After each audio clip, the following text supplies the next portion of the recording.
عارف رومی رحمۃ اللہ علیہ فرماتے ہیں کہ مثال دینے کے لیے بات سمجھاتے ہیں، فرماتے ہیں ایک شخص جنگل میں لکڑیاں کاٹنے جایا کرتا تھا تو شیر سے دوستی ہو گئی، یعنی ڈائریکٹ بادشاہ سے دوستی ہو گئی، اور بادشاہ بھی وہ جو جنگل کا بادشاہ ہے، جنگل کے بادشاہ سے دوستی ہو گئی۔ اب وہ لکڑہارا غریب آدمی تھا، لکڑیاں تو کاٹنی ہوتی تھی، تو وہ جنگل کا بادشاہ اعلان کر دیتا جانوروں کو کہ میرا دوست آیا، ایک تو کوئی تنگ نہ کرے، اور دوسرا یہ کہ سب لوگ مل کے اس کے ساتھ تعاون کریں۔ کبھی کوئی جانور لکڑیاں اکٹھی کراتا، کبھی کوئی اپنی پشت پہ گدھا، بیل، گھوڑا، خچر رکھ کے وہ لکڑیاں باہر چھوڑنے آتا۔ تو اب اس کی بڑی دھوم مچ گئی جنگل کے اندر، لکڑہارا مزدور تھا، وہ بادشاہ سے دوستی کر کے بادشاہ ہی بن گیا۔ وہ گھر آ کے نا بیوی کو اکثر بتاتا کہ میرا ایک دوست ہے، میں جاتا ہوں تو ساری پہلے ہی مخلوق کھڑی ہوتی ہے میرے استقبال کے لیے، دوستی جو بڑے سے ہو گئی ہے۔ بنا ہے شاہ کا مصاحب تو پھر یہ ہے اتراتا، وگرنہ شہر میں غالب کی آبرو کیا ہے۔ ہم نے تو پوچھتا ہی کوئی نہیں، یہ تو بنا ہے شاہ کا مصاحب تو پھر یہ ہے اتراتا، وگرنہ شہر میں غالب کی آبرو کیا ہے۔ تو وہ لوگوں کو بتاتا، بیوی کو بھی بتاتا دوست ہے، تو بیوی کہنے لگی اتنی تو تعریفیں کرتا ہے، یہ نہیں بتایا کہ وہ جنگل کا شیر ہے، پر میرا دوست بتا دیا۔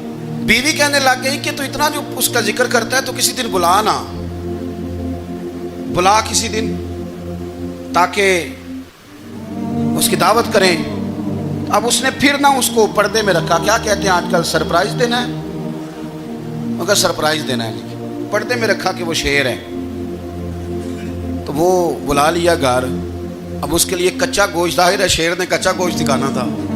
وہ کہنے لگی پکانا کس طرح کا ہے؟ وہ کہنے لگا جب وہ آئے گا پھر بتاؤں گا۔ اب وہ کچا گوشت 2-3 بکرے ذبح کر کے ڈال دیے، وہ آ گیا شیر۔ عارف رومی کہتے جب وہ آیا نا تو اس کی بیوی نے دیکھا تو اس نے ایک سخت جملہ کہہ دیا، کہنے لگی اوہو میں سمجھی تھی پتہ نہیں کون ہے، اس طرح کے درندے تیرے یار ہیں، کتے بلے دوست بنائے ہوئے ہیں، یہ کیا بات ہوئی؟ خیر وہ شیر نے سن لیا، گوشت کھایا، وہ چلا گیا۔ اگلے دن لکڑہارا لکڑیاں کاٹنے گیا تو شیر نے ملاقات کرتے ہی لکڑہارے سے کہا کہ یہ نا کلاڑی اٹھا اور میری پشت پہ نا ایک زخم کر دے۔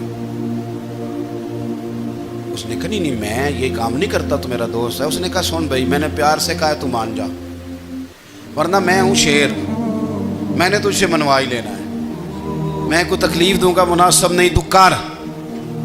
اس نے کلاڑی اٹھائی اور اس کی پشت پہ ایک زور سے زخم لگا دیا، خون بہنے لگا۔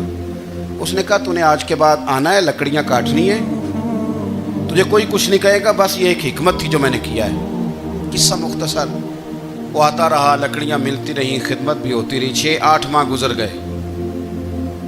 ایک دن شیر اس سے کہنے لگا یہ میرے ذرا بال اٹھا کے دیکھ، وہ جو تو نے زخم لگایا تھا وہ کہاں پہ ہے؟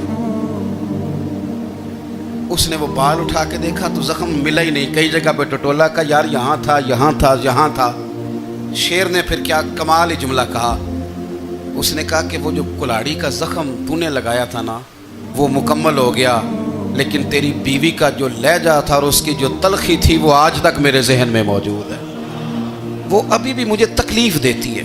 وہ بات سوچتا ہوں مجھے اس نے درندہ کہا، اس نے میرے بارے میں اتنے کچے اور کمزور اور سخت جملے کہے، تو وہ بات مجھے بھولتی، وہ آج بھی میرے ذہن میں اسی طرح گونجتی ہے۔